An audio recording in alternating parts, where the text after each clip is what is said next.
Chances are good you may not be telling your clients the truth about earnest money. Watch today's video to learn why. Hey, this is Bob Van Allen with your Monday Morning Minute, where we're bringing you every week tools, tips, information, inspiration, and motivation to help get you through the week here at Coldwell Banker Tomlinson Group.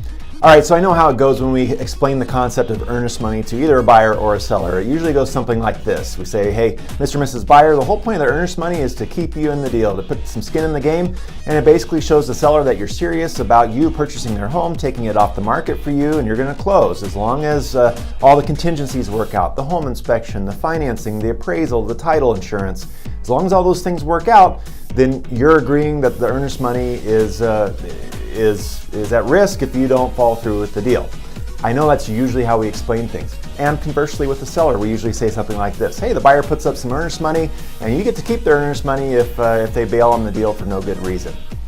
Well, time out here. I'm going to tell you that we probably need to reevaluate the concept of how we explain our earnest money to our clients. We are completely forgetting about the second option that a seller has when a buyer defaults on a deal.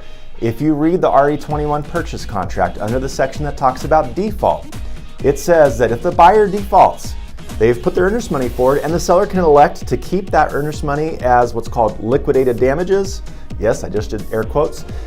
Liquidated damages, and that basically just means, hey, the seller's not going to sue you, not going to do anything. They have no other remedy. They just keep their earnest money if they elect to do that.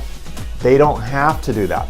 They can actually do door number 2, which is to sue the buyer. If the buyer bails for no good reason, all the contingencies came together and the buyer just got cold feet at the last minute, the seller doesn't have to just accept the earnest money. The seller can go sue the buyer for specific performance and actually go after them for actual damages.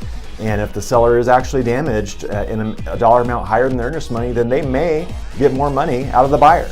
So we need to make sure that we explain this concept to our buyers, that we don't promise them that it's just the earnest money that's at risk, that if there's a really big, if a seller went through lots of hoops to accommodate your buyer and your buyer bails for no good reason, the seller might actually go after him for more. We've seen this happen actually with the builder in new construction recently, that even with $1,000, $2,500, $5,000 earnest money deposit, they're going after the buyer for $10,000, $15,000, $20,000. We need to make sure that our buyers understand that. We also need to make sure when we're representing sellers that we're not taking that option away from them and that we're encouraging them to seek legal counsel if it's appropriate in the cases where the seller might want to fight for more. So thanks so much for watching. A little bit of a nerdy concept, but it's really important that we understand earnest money and that we explain it properly to our buyers and sellers. Have a great week.